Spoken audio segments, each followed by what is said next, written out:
नमस्कार, सवाल आपका देख रहे हैं आप और आपके साथ मैं हूं सौरभ जौहरी। आज के दौर में प्रदूषण एक बड़ी समस्या बनकर सामने आ रहा है। इसके अलावा पेट्रोल और डीजल की बढ़ती कीमतें भी लोगों की जेबें ढीली कर रही हैं, लोगों के पसीने छूट रहे हैं। इसी कड़ी में हरियाणा के उप मुख्यमंत्री दुष्यंत चौटाला ने जहां एक तरफ हरियाणा को इलेक्ट्रिकल व्हीकल्स यानी ई व्हीकल्स पॉलिसी को लागू करने का ऐलान किया, वहीं दूसरी तरफ साथ ही हरियाणा में राज्य राष्ट्रीय और अंतर्राष्ट्रीय स्तर के संस्थान में ई मोबिलिटी के क्षेत्र में शोध और विकास के लिए 5 करोड़ रुपए की सहायता राशि देने की बात भी कही।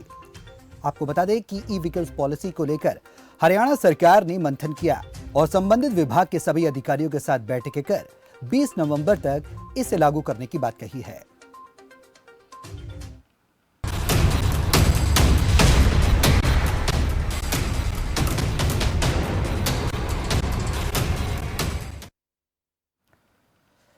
हरियाणा में जल्द ई व्हीकल्स पॉलिसी लागू हो, इसे लेकर प्रदेश सरकार संबंधित अधिकारियों और एक्सपर्ट्स के साथ अब तक 3 दौर की वार्ता कर चुकी है। साथ ही सरकार ने 1 साल के अंदर इसे पूरी तरह से अमली जामा पहनाने की बात भी कही है।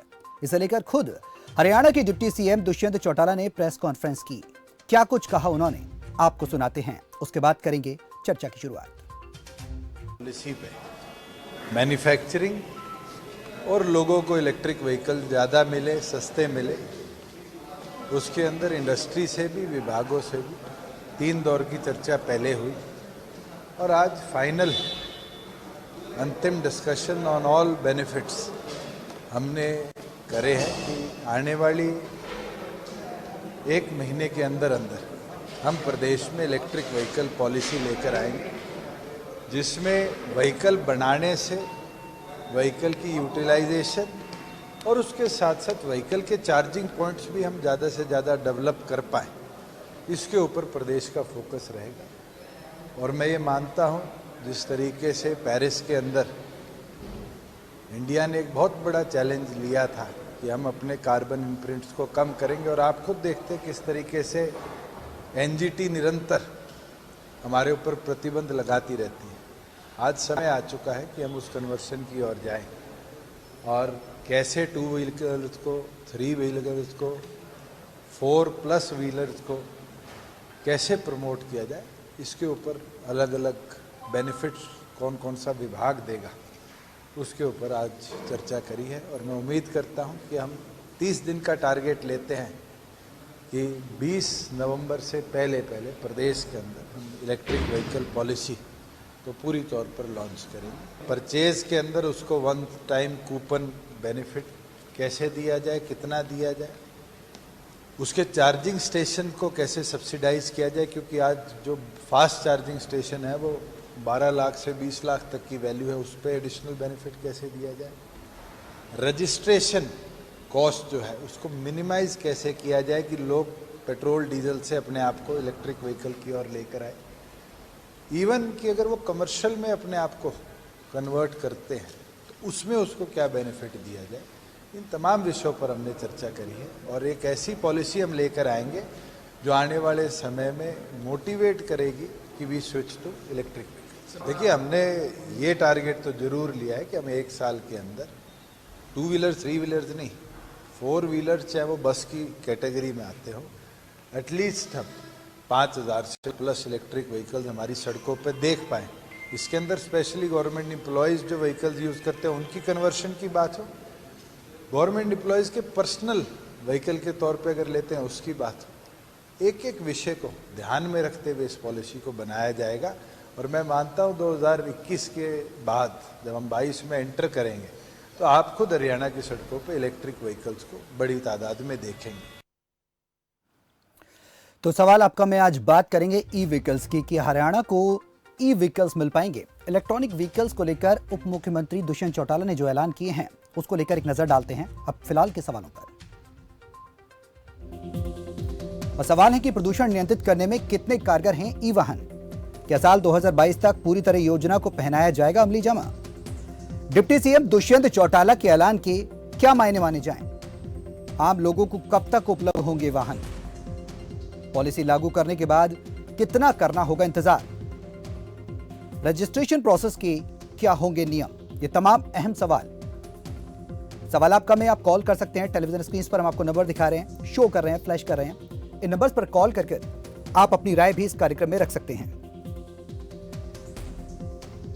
टेलीफोन नंबर्स हम आपको दिखा रहे हैं 01166807701, 01166807703।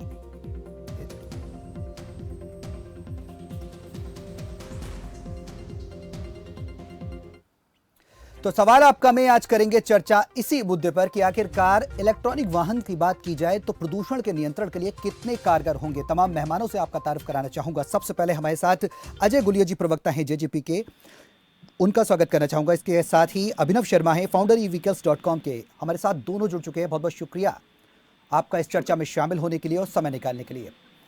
सबसे पहले मैं जानना चाहूंगा, अजय गुलिया जी प्रवक्ता हैं जेजेपी के, सबसे बड़ा सवाल है, दुष्यंत चौटाला जी ने ऐलान तो कर दिया, आखिरकार ई व्हीकल्स की भारी तादाद को बात भी उन्होंने कर दी है, प्लान क्या है सरकार की?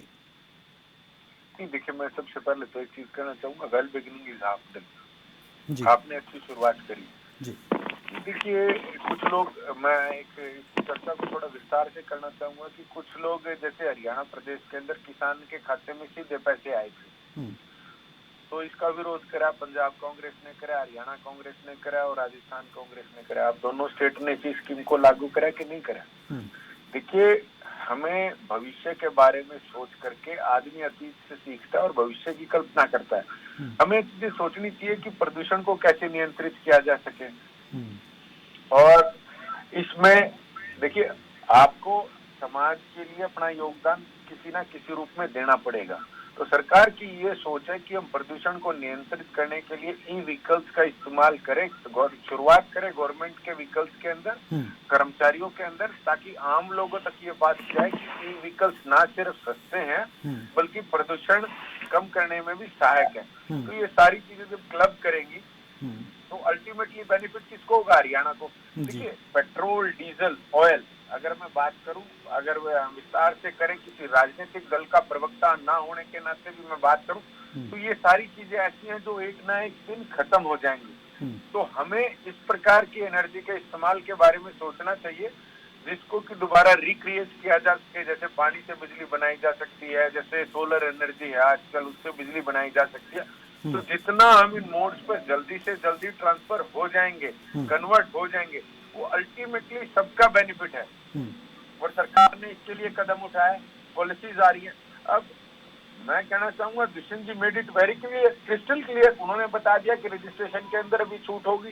कोशिश ये रहेगी कि मैन्युफैक्चरर्स को कैसे बेनिफिट दिया जाए, उनको टैक्स में रिबेट दे करके मैन्युफैक्चरर्स को भी इसके अंदर फायदा पहुंचाया जाए ताकि सस्ती कारें लोगों तक उपलब्ध हो सके। अजय जी, यहाँ पर आपसे एक सवाल यहाँ पर ये कि ई व्हीकल्स को लेकर 3 बार तो बैठकें हो चुकी हैं। इस बैठक में फाइनलाइज किया गया है 20 नवंबर तक इस पॉलिसी को लागू करने की बात दुष्यंत चौटाला ने, जो उप मुख्यमंत्री हैं सूबे के, उन्होंने कही है। आखिर वो मुख्य मुद्दे बता पाएं, मुख्य पॉइंट्स बता पाएं आप, क्योंकि दर्शक सुन रहे हैं, वो मुख्य पॉइंट्स बता पाएं कि पॉलिसीज में क्या क्या फायदे होंगे दर्शकों को। देखिए, पॉलिसीज में फायदे होंगे लोगों को।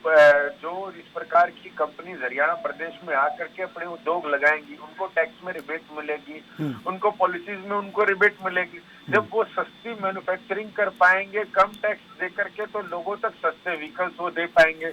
रजिस्ट्रेशन में उनको छूट मिलेगी, तो एंड यूजर के पास जो व्हीकल पहुंचेगा उसकी कॉस्ट देखिए, सबसे बड़ी बात है आजकल के ई व्हीकल्स मैं बात करूं। देखिए, नॉर्मल अगर एक मार्केट में है टाटा नेक्सॉन करके है, वो 16 लाख रुपए के लगभग की कार है। अगर वो नॉर्मल आप उसका वेरिएंट लेंगे तो वो 10 लाख रुपए का है। तो अगर इस 16 को उस 10 के बराबर कर दिया जाए और रनिंग कॉस्ट और मेंटेनेंस कॉस्ट भी आपकी कम हो जाएगी, सभी लोग अट्रैक्ट होंगे इस ई पॉलिसी के, ई व्हीकल्स की तरफ, कि हम ई व्हीकल क्यों खरीदें जब वो कॉस्ट में भी उनको बराबर आएगा और उनकी रनिंग कॉस्ट भी कम हो जाएगी। ठीक है अजय जी, यहाँ पर मैं आपको 1 मिनट रोकना चाहूंगा। हमारे एक दर्शक फोन लाइन पर जुड़ चुके हैं, युवराज सिंह जी हैं मरवाना से। युवराज जी, आवाज आ रही है आपको? हाँ जी, नमस्कार सर। जी नमस्कार, बोलिए सर। ये तो बहुत अच्छा फैसला है सर जी, इससे प्रदूषण भी कम रहेगा। सर, इसमें मेरा एक क्वेश्चन है सर।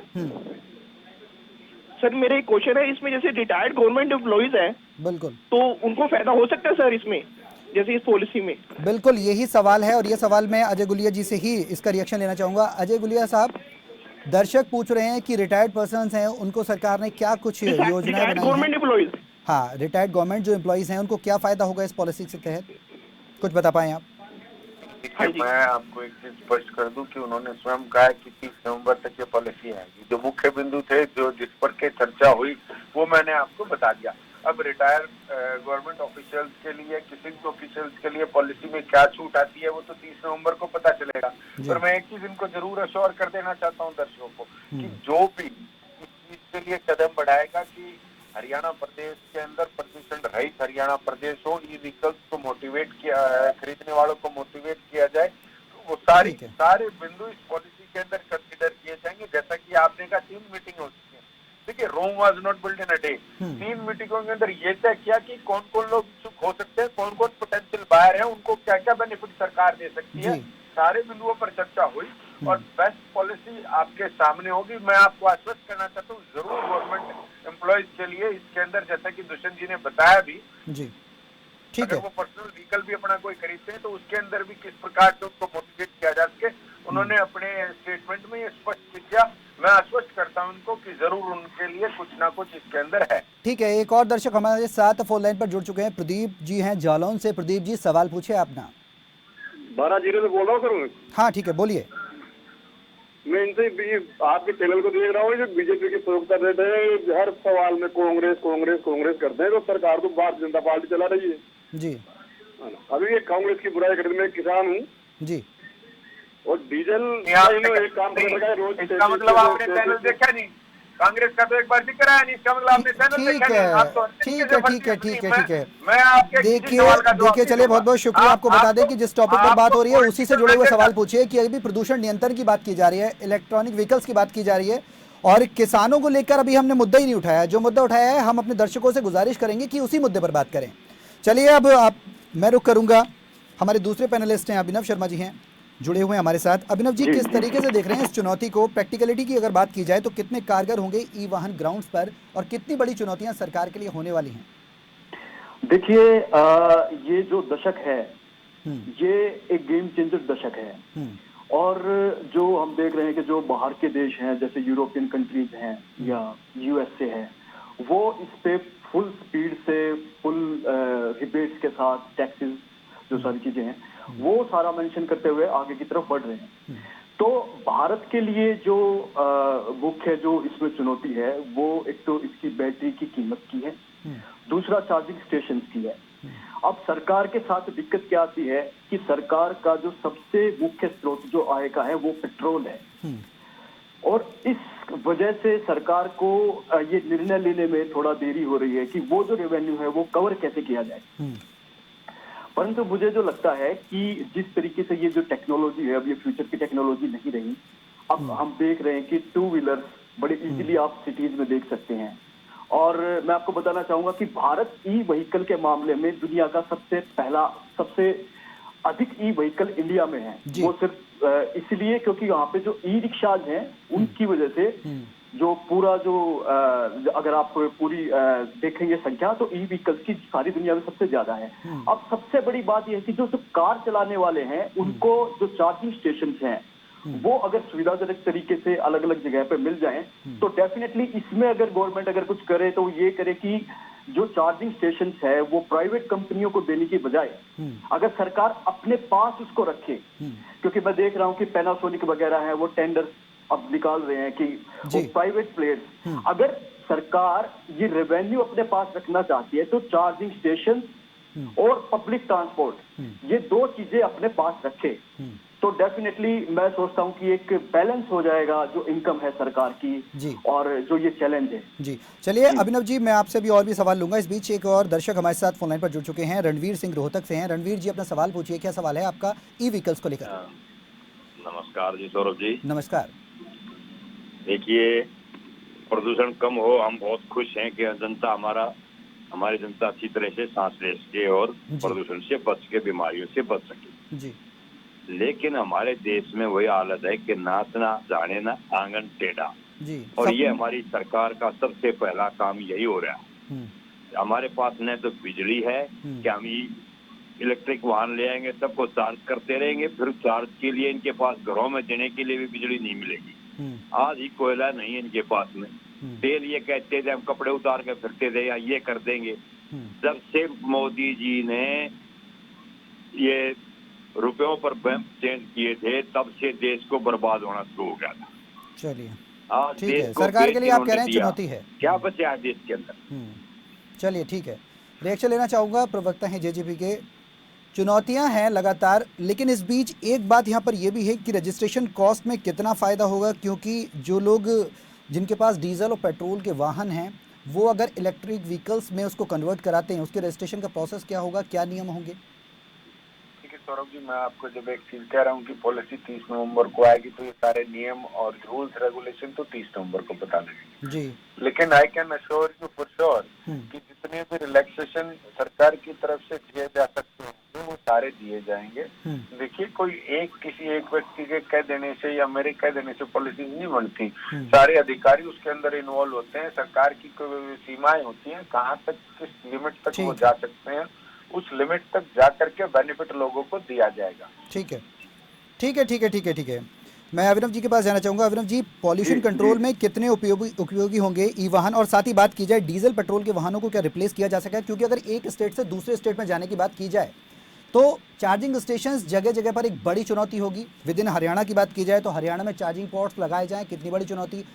हरियाणा के अंदर 250 किलोमीटर तक अगर एक बार की चार्जिंग अगर काम करती है तो उसके बाद क्या सुविधा सरकार देगी, और इंटर स्टेट अगर जाते हैं तो उसके लिए क्या सेंट्रलाइज लेवल पर इसकी चुनौती सरकार के सामने नहीं आएगी, या विद इन स्टेट ही इसको फिलहाल वहीं तक सीमित रखा जाएगा? जी जी बिल्कुल। देखिए, जहां तक आपने कहा कि ई व्हीकल्स कितना कारगर सिद्ध हो सकते हैं पोल्यूशन को कम करने के लिए, जो ई व्हीकल्स हैं, जो व्हीकल्स की वजह से जो पोल्यूशन होता है वो पूरे पोल्यूशन का 40 से 45% के अराउंड होता है। जितना पोल्यूशन हो रहा है उसका 40 से 45% के अराउंड गाड़ियों से पोल्यूशन होता है।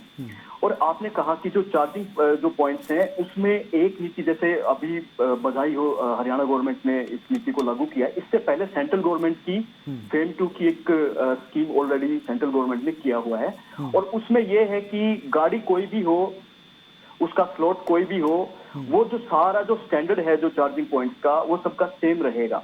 तो इससे कोई ज्यादा फर्क नहीं पड़ने वाला। बस ये है कि जो रेवेन्यू जो गवर्नमेंट्स को जो पेट्रोल से आता है उसको किस तरीके से वो बैलेंस कर सकते हैं, और किस तरीके से चार्जिंग स्टेशन वो अपने पास रख सकते हैं, और किस तरीके से जो अपना जो पब्लिक जो ट्रांसपोर्ट है उसको स्टेट गवर्नमेंट अपने पास रखे।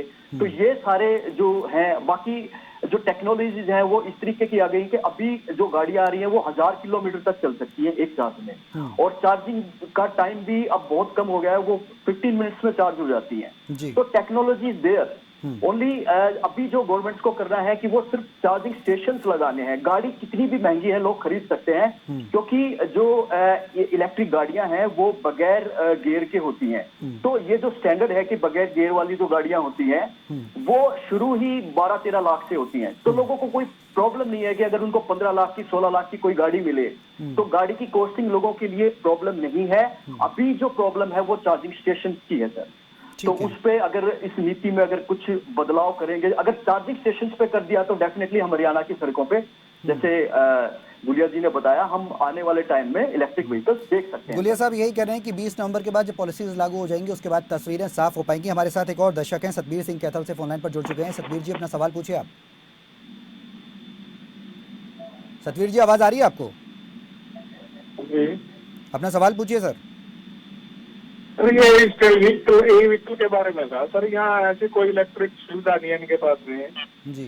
पॉलिसीज बनाई गई हैं, लोगों को वो कहाँ जाएंगे?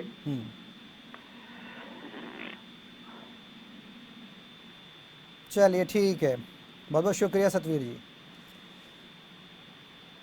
ठीक है, बहुत बहुत शुक्रिया सतबीर जी। गुलिया साहब, कुछ आपको उनका इनपुट मिला, कुछ उन्होंने सवाल पूछा हो, कुछ रिएक्शन? नहीं, मैं सौरभ जी मैं चाहूंगा एक बार आप उनका सवाल दोहरा दें। मैं सुन नहीं पाया क्योंकि उनकी आवाज शायद क्लियर नहीं थी। आप उनका सवाल दोहरा दें। जी हाँ, बिल्कुल, सवाल उनका क्लियर नहीं था जिसकी वजह से उसको नहीं बता पाऊंगा। चलिए अब आगे बढ़ेंगे कार्यक्रम में और बात करेंगे। अब फिलहाल सवाल चुनौती बहुत हैं। इलेक्ट्रॉनिक व्हीकल्स की बात की जाए तो अभिनव जी, बात की जाए नॉर्वे की, नॉर्वे, जापान और ब्रिटेन। नॉर्वे तो कार्बन इमिशन में बिल्कुल ही उसने खत्म करने के लिए अपनी तैयारी कर ली है। 2025 या 30 तक वो पूरी तरह से खत्म कर देगा कार्बन इमिशन को। लेकिन भारत सरकार को किस नजरिए से देखते हैं आप? भारत सरकार इस क्षेत्र में कितनी कारगर अब तक साबित हो रही है? आपने बिल्कुल ठीक कहा कि जो यूरोपियन कंट्रीज हैं और अमेरिकन कंट्रीज भी हैं, उन्होंने जीरो न्यूट्रल करने के लिए अपना एक टाइम फ्रेम बना दिया है। किसी ने 2035 तक का बनाया है जी। और किसी ने 40 तक का बनाया है। और मुझे लगता है कि जहां तक ई व्हीकल को अपनाने की बात है, ई व्हीकल बहुत इजी है अपनाने के लिए। तो जैसे ही टेक्नोलॉजी आती है और चार्जिंग स्टेशंस का इंफ्रास्ट्रक्चर हमारे देश में बन जाता है, तो ये कोई बड़ी चुनौती नहीं है कि अगर वो लोग कर सकते हैं तो हम भी कर सकते हैं। डेफिनेटली हम भी कर सकते हैं। हम वर्ल्ड की 5वीं बड़ी ऑटोमोबाइल की इंडस्ट्री है। और आप देख रहे होंगे जो 2 व्हीलर जो अभी रोडों पे आपको देख रहे हैं, उनकी कोई ज्यादा एडवर्टाइजमेंट भी नहीं है टेलीविजन पर, बट लोग उसको यूज कर रहे हैं। क्यों? क्योंकि वो इजी टू यूज है।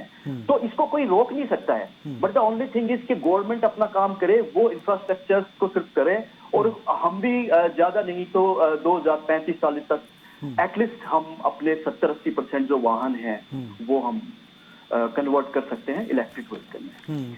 एक रिएक्शन में लेना चाहूँगा अजय गुलिया साहब से। गुलिया साहब, 3 बार बैठकें हो चुकी हैं और तीसरी बैठक के बाद ये फाइनलाइज बैठक थी। 3 बैठकों के बारे में कुछ बता पाएं कि क्या कुछ सरकार ने रणनीति तैयार की है? कुछ तो पता होगा आपको, प्रवक्ता हैं जेजेपी के, आप सरकार है मौजूद आपकी वहाँ पे।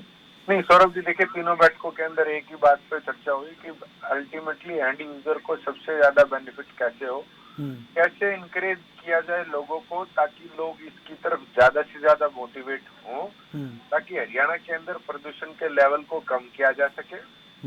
और देखिए एक इसमें स्पष्ट बात है कि पेट्रोल डीजल ऐसी चीजें हैं जो आने वाले वर्षों में, चाहे आप ये मान 50 साल में या 100 वर्ष में, इनको खत्म होना ही है। तो ऐसी एक हम अल्टरनेट फ्यूल, अल्टरनेट एनर्जी की तरफ हम लोगों को कन्वर्ट करें, ताकि जो बनाने में भी सस्ती हो, लोगों को इस्तेमाल करने में भी सस्ती हो, प्रदूषण को नियंत्रित उसके अंदर किया जा सके, अल्टीमेटली रजिस्ट्रेशन में राहत देकर के कॉस्ट इफेक्टिव उसको बनाया जा सके, ज्यादा से ज्यादा ऑटो इंडस्ट्रीज को रिलैक्सेशन दे करके हरियाणा की तरफ आने के लिए मोटिवेट कैसे किया जाए, ये सारे बिंदु इस पॉलिसीज के अंदर डिस्कस हुए।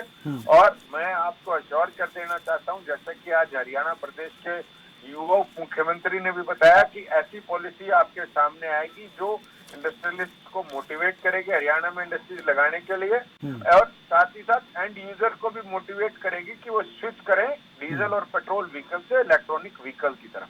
चलिए, बहुत बहुत शुक्रिया अजय जी। अभिनव जी, आपका बहुत बहुत शुक्रिया इस चर्चा में शामिल होने के लिए। तो प्रदूषण नियंत्रित करने के लिए ई व्हीकल्स पॉलिसी कितनी कारगर होगी, इसी पर हम कर रहे थे चर्चा। हालांकि अभी अमली जामा पहनाया जाएगा, पूरी तरह रणनीति तैयार की जा चुकी है। 20 नवंबर तक इस पॉलिसी को लागू कर दिया जाएगा, लेकिन ये आने वाला वक्त बताएगा कि इस पॉलिसी के बाद यूजर्स को कितना फायदा होगा, कितनी उपयोगी होगी ये पॉलिसी, और आमतौर पर कैसे लोग इसे खरीद पाएंगे, कैसे रजिस्ट्रेशन प्रोसेस होगा, कैसे चार्जिंग पॉइंट्स को सरकार इन सुविधाओं को दे पाएगी लोगों को। ये आने वाले समय में ही पॉलिसी इसके लागू होने के बाद ही साफ हो पाएगा। फिलहाल मेरे साथ सवाल आपका मैं इतना ही। खबर फास्ट पर खबरों का सिलसिला लगातार जारी है। नमस्कार।